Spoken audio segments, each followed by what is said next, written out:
In a few days, sooner than you think, something is going to go wrong. A number on a screen that isn't what you hoped, a door that closes, quietly, without explanation, a person who lets you down at the exact moment you needed them to come through. It will be small enough that no one else would notice it happening to you. And here is the strange part. You are going to feel nothing. No drop in your stomach, no scramble for the phone, no rehearsal of what you'll say, no spinning through the old panic. You are going to stand there still, almost curious at your own stillness, and a quiet thought is going to pass through you, so simple you'll almost miss it. I did that, and I can undo it. Tonight is the night you find out why that stillness is coming, because tonight you stop being someone things happen to. I know why you are here. I have known people like you for a very long time, and I know exactly what you have been doing, because it is the same thing every sincere person does before they understand what I'm about to give you tonight. You have been treating the law like a lever. You pull it, you do the technique, you say the affirmation, you build the little scene in your mind before bed, and then you check. You check the mail, you check the bank app, you check his face when he walks in the door. You check to see if the world has said yes yet. And when it hasn't, you go back and you pull the lever again. A little harder this time, a little more sincerely. You have been sincere. I want you to hear that clearly before I say anything else, because I am not here to tell you that you have been foolish. You have not been foolish. You have been someone with real desire, doing their honest best, with an incomplete understanding. That is not failure. That is the beginning of every awakening I have ever witnessed. But underneath the checking, underneath the trying again, there is a fear you have never said out loud, not even to yourself, not really. It is not the fear of failing. It is quieter and colder than that. It is the fear that you are not allowed to have it. That somewhere behind the curtain there is still someone else who decides, a boss, a market, a person, how things are, and that all your feeling, all your imagining, all your careful inner work is really just you politely asking that hidden authority for permission to say yes. That is the fear. I have seen it in 1,000 faces before yours. And I want you to notice something about trying itself, because trying is not the neutral, harmless thing you think it is. Trying is a confession. Every time you strain and strive and push toward a result, you are quietly telling the universe, the power is not in me, it is out there, and I am hoping to reach it. There is a man who said something that I have never stopped repeating, because I have never found a sentence that cuts closer to the truth of why people suffer. He said, man's chief delusion is his conviction that there are causes other than his own state of consciousness. Sit with that. Not causes in addition to your consciousness. Causes other than it. You have been looking for the lever because you believe the power is somewhere else. In the calendar, in the other person, in the economy, in luck. And as long as you believe that, you will keep pulling on a lever that was never connected to anything. So let me tell you where this teaching actually begins. Not with a technique, with a story about a young man cold and broke in a rented room in New York, who came to me one winter with exactly this delusion still wrapped around him. His name was Neville, and I loved him the way you love a student who is one true sentence away from waking up. He came to me that December wanting one thing. He wanted to go home.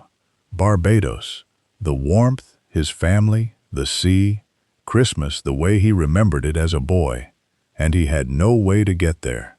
No money for the ticket, no prospects, a cold water flat, and an empty pocket in the dead of a New York winter.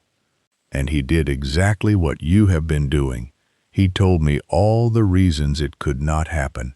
No money, no route, no way. I did not tell him to save. I did not tell him to work harder, or to wait for a raise, or to figure out the mechanics of a boat and a ticket and a border. I told him one thing, and I want you to hear it the way he heard it, because it changed his life, and it is about to change yours. I said, Neville, if you were in Barbados now, you would not be standing in this room asking me how. You would already be there, so sleep this night as though you were already there. Not imagine that you might go, not hope that a way appears. Sleep as though you were already there. Feel the mattress under a body that has already arrived. Hear, in your inner ear, the sounds of a house that is not this house. Let the whole tone of your being shift from a man wanting Barbados to a man who is simply, quietly, already home. He did not understand it, not fully, not that night, but he did it. He assumed the state. He did not ask the world's permission. And weeks later, not through any plan he could have drawn, not through any door he was watching, a letter arrived, unexpected, from a brother with a ticket inside. A route no forecasting, no strategizing, no lever pulling could have produced. I did not tell him to want Barbados harder. I told him to be the man who was already there. He did not stand outside the door of his desire, knocking and hoping. He walked in, sat down, and made himself at home in a state, and the outer world, which has no will of its own, simply rearranged itself to agree with the man he had already become inwardly. That is what you have never once done. You have wanted from here, he assumed from there. And this is the whole of the teaching. So let me give it to you now, plainly, because everything else tonight is just this one sentence unfolding. You are the operant power. There is no other. Say that to yourself later tonight, when it's quiet. You are the operant power. There is no other. Not the market, not the person, not luck, not fate, not how things are. You. Here is the mechanism, because I never want you to hold a truth you cannot use. Imagination is the power. I have taught this for as long as I have taught anything, but a power that is never operated does nothing at all. There is electricity running through every wall of your house right now, and it lights no room until a hand reaches out and throws the switch. You are the switch. The imagination is the current. Consciousness, your awareness of being, your simple, quiet I am, is the power plant itself. And you have been standing in a dark room, believing the darkness was a fact about the room, when the whole time your own hand was resting on a switch you never turned. The law is not lazy. The law is not withholding. The law is working, right now, without exception, on whatever state you are occupying. But that is the whole secret and the whole terror of it, depending on how you use it. Most people leave the switch thrown on lack, on waiting, on watching, on the low hum of not yet, not yet, not yet, and the law, faithful as gravity, hands them back exactly that, more of the same, dressed in new circumstances. There is a line I return to often, because it says in one breath what takes most teachers a book to explain. Man is all imagination, and God is man and exists in us, and we in him. The eternal body of man is the imagination, and that is God himself. Read that again in your own time. It is not a metaphor to admire. It is an instruction. The very thing you have been praying to, searching for, waiting on, it lives in the imagining faculty inside your own skull. There is no other throne. There is no other court where your case is being decided. The one who gives and the one who receives are the same being, you. Nothing can be withheld from you, because there is no other left standing to withhold it. I want to give you something before we go further, because I can see exactly where you are tonight, and you are ready for this. Here is the honest truth about why your results have felt inconsistent, on and off, a step forward and 2 steps sideways. It was never that you failed. It was never that you didn't believe hard enough, or feel it vividly enough, or deserve it enough. A full night's practice, properly done, has 4 movements to it. Revising the day so the subconscious isn't carrying static into the night. Correcting the inner conversation so you're not undoing at 3 in the afternoon what you built at 11 at night. Building one clear scene that implies the wish fulfilled, and falling asleep inside that scene, undisturbed. Most people with total sincerity do one of those 4 movements, usually the scene, and then wonder why the light only flickers instead of holding steady. The routine was simply incomplete. That is all it ever was. Nothing about you was broken. So I want to hand you something, freely, tonight, because you're ready for the rest of it. I wrote a short guide called Rewrite Tonight. It is a complete 3-minute pre-sleep revision. How to find the 3 moments in your day that quietly disturbed your peace. How to revise each one before sleep so the subconscious carries a clean record into the night instead of a cluttered one. And how to feel the clearing that lets everything else you do actually reach the deeper mind. It is the first link in the description below this video. Open it tonight, not next week, tonight, while it's fresh. Or, if you'd rather, comment the single word, reset, and I will point you straight to it. I don't need the comment for algorithms or numbers. I need it, if you're willing, as a declaration, a small, plain statement that you are done asking permission, and that you're ready to start operating the power instead of waiting on it. There is also a fuller version for anyone who wants to go deeper, a 7-night, 4-part guided protocol I call the Transfer Protocol, walking you through all 4 movements every night for a week until they become natural. It lives through the same link, $27. I mention it once and only once because I believe in saying a true thing plainly and then trusting you with it. No pressure at all. Start with the free guide tonight. That is genuinely, completely enough to begin. Now let me show you why the waiting has felt so long. Because I suspect, for you, it has felt very long. Here is the first truth, and I want you to let it land slowly, because it will feel, at first, like I'm taking something from you. I'm not. I'm handing you the one thing that actually moves. The waiting you hate is not the world deciding. It is you, still deciding. I know how that sounds, against the ache of it, against the months, maybe years, of watching and hoping and wondering why the thing hasn't come. But there is no outside verdict being weighed somewhere while you sit and wait for the results to come back. The outer world is not a judge, it is an echo, a delayed echo of the state you occupy most, not the state you visit for 5 minutes before sleep and then abandon the moment your feet hit the floor in the morning. If the thing you want has not appeared, it means that somewhere in your unwatched hours, the hours you're not paying attention to, the coffee and scrolling hours, the small talk hours, the driving home hours, you are still, quietly, living from not yet. Let me tell you about a man who came to me wanting more money. He was earning $600 a month, and he wanted more. He said so plainly. He wanted it badly. By every outward measure, he was hungry for it.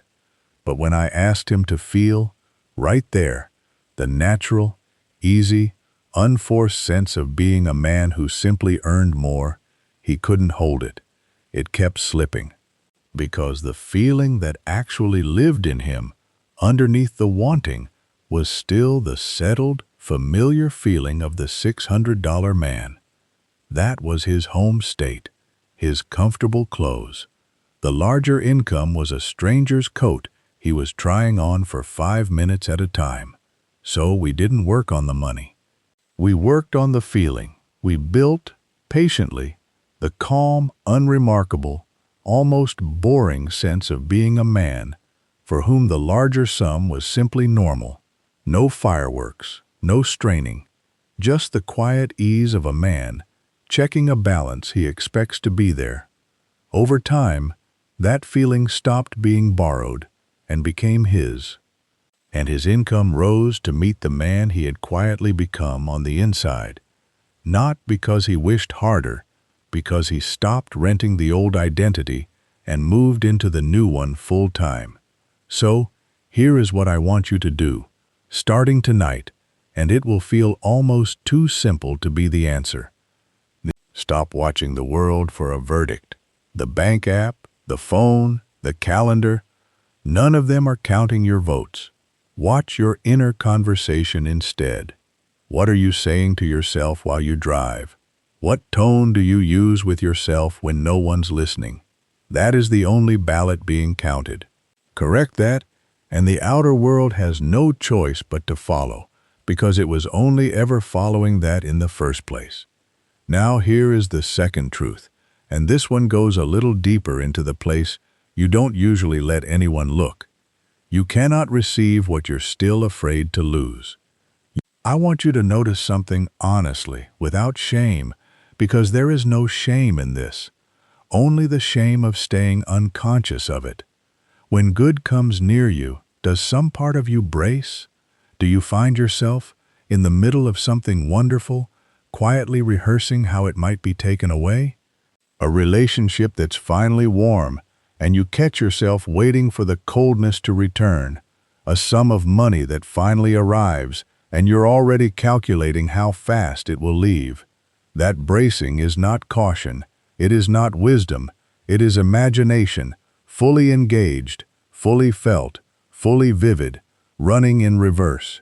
There is a phrase I have used for years because nothing else says it as cleanly. Fear is faith in reverse. It is the same faculty, the same power that builds Barbados out of nothing can build loss out of nothing, with exactly the same vividness, exactly the same conviction. The man gripped by fear of losing his health is using the identical creative apparatus as the man calmly assuming his healing. One is simply running the current backward, and here is where it touches the fear I named earlier, the one you haven't said out loud. Your fear that the good will be taken from you is a small, quiet confession that you still believe some other power is the one doing the giving and the taking. If you were fully standing in the truth that you are the operant power, what exactly would there be to fear? Who else is there to take it, if there is no other cause but your own state? So when that fear rises, and it will rise, especially right after something good arrives, because that is exactly when the old pattern feels most threatened, do not fight it, and do not shame yourself for feeling it. Recognize it, calmly, almost with relief. There it is. That's the power. I'm just running it the wrong direction. And then, gently, without drama, turn the switch back. Feel, instead of the losing, the simple, settled ownership of the thing already being yours, the way you'd feel about a coat you've worn for years and never think to fear losing because it never occurs to you that it isn't yours. Now the third truth, and this one will rearrange the order you've had things in your whole life. Feeling is not the reward for manifesting. It is the act itself. You have been waiting, I think, to feel the joy once the thing finally arrives. As if the feeling is the celebration at the end of the process, the fireworks after the work is done. It is the opposite. The feeling is not what happens after. The feeling is what does the work. Feeling is the secret. I have said this for so many years, it has almost become a single word to me. Feeling is the secret, because the feeling of the wish fulfilled is not decoration on top of the manifestation.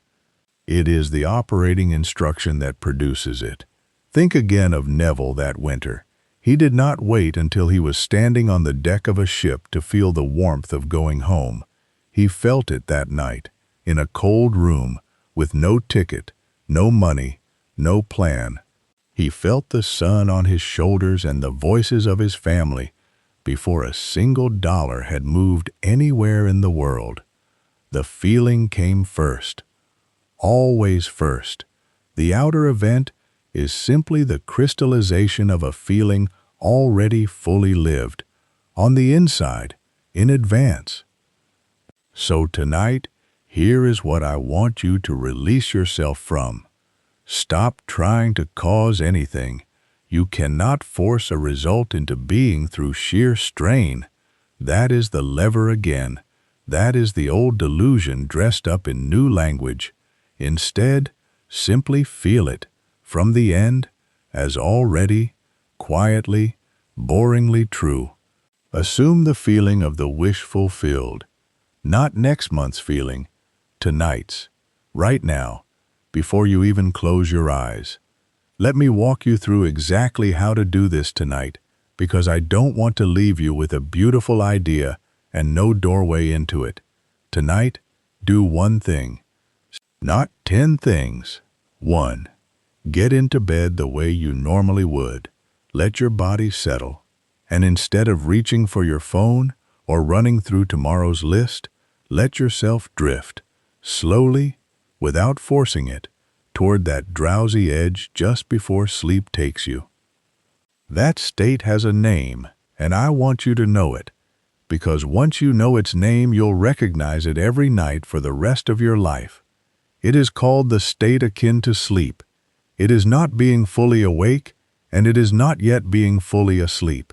It is the narrow, golden threshold in between, where the body has gone still and heavy, but a thin thread of awareness is still, gently, yours to direct. This is the most powerful moment you have access to in any 24 hours. The door between your imagining and your world stands unguarded here. The critical, arguing, doubting part of your mind has gone quiet, like a watchman who's finally fallen asleep at his post, and what you feel in this state passes through, uncontested, into the deeper mind that builds your world. In that drowsy stillness, construct one short scene, not the whole story of your desire, one small moment inside it, a moment that could only be true if the wish were already fulfilled. Not, I imagine getting the job, a hand reaching to shake yours, a voice saying your name the way it would be said if you already belonged there. Not, I imagine the reunion, the particular smell of a jacket as arms come around you. Not, I imagine the money, the specific, textured weight of it. A bank app opened without dread, a number that used to make your stomach drop, now simply sitting there, unremarkable, yours. Enter that scene from inside your own eyes, not watching yourself from across the room, like a movie, from inside, first person, as the one living it. Feel the temperature of the air in it. Hear what would actually be said. Let it be small and quiet and real, the way real moments are quiet, not the way daydreams are loud. And then, this is the part almost everyone skips. Let it be the last thing your mind touches before sleep takes you. Don't chase a result. Don't check whether it's working. Just occupy the state, gently, faithfully, the way you'd sit in a warm room until sleep carries you into it and closes the door behind you. That is the operant power, thrown on, deliberately, by your own hand. And this is precisely why I built Rewrite Tonight the way I did. because the scene you construct at the end of the night sits on top of everything that happened during the day. And if the day was left uncleared, disturbed, full of small, unrevised wounds, the scene has to fight through static to reach the deeper mind. Clear the day first, 3 minutes. Then build the scene on clean ground. It's the first link below this video, or comment reset and I'll send you to it. Now I want to talk to you honestly about the fear, because if you have been doing any of this work at all, there have been nights it got worse before it got better. And I don't want you walking away from tonight without understanding what that actually was. That panic, that checking at 3 in the morning, that dread that rose up right when things seemed to finally be turning. I want to tell you plainly what that was, because almost no one ever explains it to you, and so people mistake it for evidence that something is wrong. That was never weakness in you. That was the old identity, fighting for its life. Understand what I mean. The self that believed in outside authorities, in permission, in luck, in how things are, in someone else holding the pen. That self is not an idea. It has been running your inner life for years, maybe your whole life.